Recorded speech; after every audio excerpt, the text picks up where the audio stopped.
You kind of benched it now. Oh, I'm so sorry. What do we do? I'm so sorry. Sorry.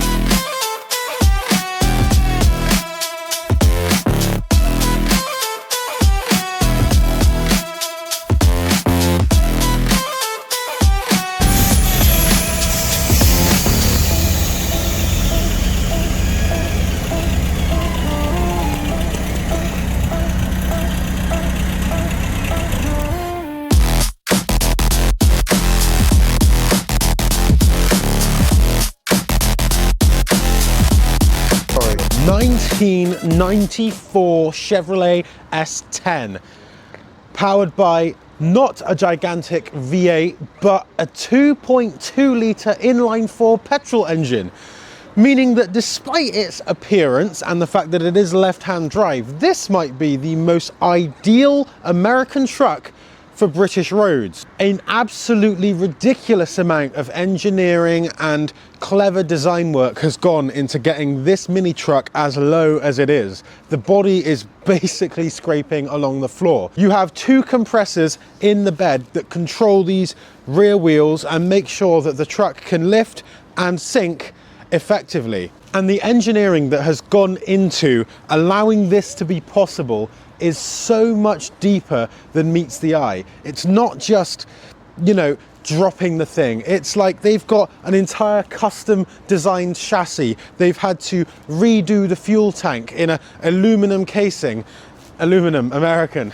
They've had to take off every single part of the engine that isn't 100% essential just to make sure that they can fit everything here. The engineering is so precise and so brilliant that whilst it's currently on 13x7 lowrider wheels, powder coated black with 100 spokes, this thing can ride perfectly on 20 inches, the same size you'd get on a BMW X5. And despite the fact that the S10 is loads smaller than even the most average American truck nowadays, this has a full 6-foot bed.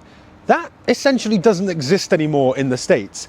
Even the most gigantic Ford Rangers only have like 4.5. And what that means is if you get a tin top, otherwise known as a bed cap, you could use this as like the world's trendiest motorhome. Even a fully grown man can sleep in the back of here. Because the car is so low, it's had to be raised in the back. Normally, the fuel filler cap would be there, but that is completely smoothed over. There's nothing there anymore. There is now an aluminum racing spec fuel tank hidden here in the bed, and you lift this panel here to get access to it. For example, the upper and lower arms here on the front, they go up and down and they connect up to the chassis. But then if you lower the car, they come up too high, so then you have to amend them, and then you have to amend the chassis, and then you have to amend the chassis on the back because the axle comes down too low, and then you end up spending hours and hours and weeks and days and thousands of pounds fettling for like an extra 10 mil. There is an element of intentional silliness, sort of deliberate extravagance with a mini truck. You can get away with stuff that you probably couldn't on other cars. Being lowered like this isn't just the same as when someone lowers their Vauxhall Corsa. This is something entirely different. You've got a chain link steering wheel in here. You've got neon in the back of the cab. If you did that in anything else, people would scoff at you, but in this, it just fits. There's an understanding, an unwritten rule, a wink between the owners. It's about who can make their truck as sarcastic as possible whilst retaining the ethos of how cool lowriders really are. Let's have a look under the hood. The upper arms are here, the lower arms are down there. You've got a drop spindle which has been installed because you need it when a car is this low, and you will notice that there's like nothing in here. Half of the engine bay is just taken up by the front wheels, and they've had to throw out essentially everything that was like, you know, down here you had reservoirs, you had so many like fluids, for example, like washer fluid and stuff, and they've had to swap it. For example, this is from a Corsa, this fluid bottle, but the reason they did that is because Corsa's owned by GM, so it actually has a GM branded tag on it, which is original because that's what they care about. The only thing that's kind of left in here is the original inline 4 engine there. Even the radiator's been changed. They wanted it to be a cruiser that could run cold no matter what, so it's a double fan radiator from a Chrysler 300C. Other things have been moved. For example, like the ECU has been relocated over here. The heater box here. Now they wanted to keep the heater matrix and everything, so they had to move it up here, and you can see how close it is to that wheel. If you wanted to put the 20s on here, you'd have to recalibrate the entire thing and move everything around. They've had to mess with the firewall to get it to fit. Everything has been done. It's gone from like an incredible passion project, but also required a huge amount of mathematical knowledge. The engineering that's gone into making this possible, it just boggles the mind. It's shiny, it's sleek, it's low, it's menacing, but under the surface, the engineering, they've had to do so much work. They've had to cut, chop, change, move, everything. It is chaos making something like this possible, just like the legs of a swan underneath the surface, paddling for dear life. That's what this is. When you see a car like this, understand it's not just lowered. It is almost an entirely different vehicle underneath now because of how much work they've had to put into it. Something like this is not even remotely easy. So I'm gonna get in now, but you have to see just how low down this floor is. I am literally sat on the floor. I could sit on the floor and I would be further away from the floor than I am now. So this switch here turns on the compressors, and you can actually hear them now I've switched it. This is the air ride. The top shows you the amount in the tank, and then these are the 4 corners: front, left, right, rear, left, right, and it shows you how much PSI is in there. So right now we've got basically nothing, and then you can control all of that from here. You know, we're like now changing stuff. We're going down, or we can go up. Look at that, that's so cool. Wait, look. So that one's up, that one's up. So now we're like ass in the air basically.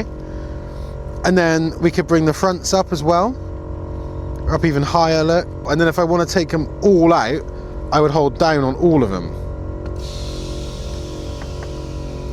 So the back's on the ground and the front's going down. Look at that, and now we're like completely flat basically. You've got a Ben Franklin air conditioner, you've got the fuzzy funny dice over here. This is quite big in America. You've got Felix the cat. That's quite funny because he looks just like my Felix. And then over here, this is so cool. So at the front, you've got these mesh grills where the speakers used to be. But what Ross has actually done is taken these off, put gigantic aftermarket speakers in, made them fit, and then put it back on so it looks completely original. Because this is like a mid-90s car, it's just so simple, right? Like, you've got your gauge cluster here, everything is right where you need it to be, you can see it really easily. Over here, this is the panel, right? So literally hot, cold, high, low, where you want it, that's it. You know, like, why do modern cars have like gigantic touchscreens? What do they need them for? This is all you need. All you need. There's 4 pedals because it has a handbrake over on the left, which is a bit confusing to a dullard like me, but we've got it and we're ready to go. It feels so long. I had, believe it or not, a limo before, and that felt long as heck, and this has the same kind of feeling because that wheelbase is just so wide. Real slow. Keep going. Is it supposed to? It's been built to do that. People think it's horrible, but it's been built, remember, to do just this. Okay, I'm driving my first ever American car. I'm just loving this truck. Oh, it sounds really good, this truck. And it even has a shift indicator, so the time has come to shift up into 4th. And the great thing about this is because the suspension is adjustable, if I want more of it, I can just go up or down. Even while you're moving, it's it's wonderful. It's brilliant. I want it on my car now. Having an inline 4 is actually a really nice idea because it means that here in Britain, this is like ridiculously civilized. The steering wheel is really comfortable. I would be concerned if I had clammy hands or if it was like really cold. But at the moment, I actually love it. Right guys, we have to go over a speed bump again.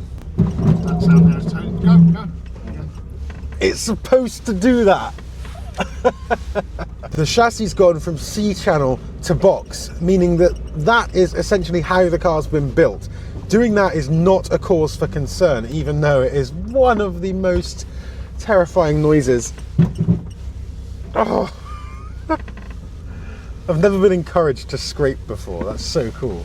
This video has actually been an extended segment from our new fully fledged feature-length motoring show Piston About. The full show has a detailed tour of the factory where these lowriders are made, a proper old school cheap car challenge, as well as much, much more. We have no money, no skills, and absolutely no idea what we are doing. If you fancy a laugh, just like a certain TV show 20 years ago, then click the link below to come and do a little Piston About with us. Thank you for watching, and I will see you next time. With our unforgettable foray into the world of fabrication over, it was time for us to let Ross get back on his way, and time for me to go back to the studio.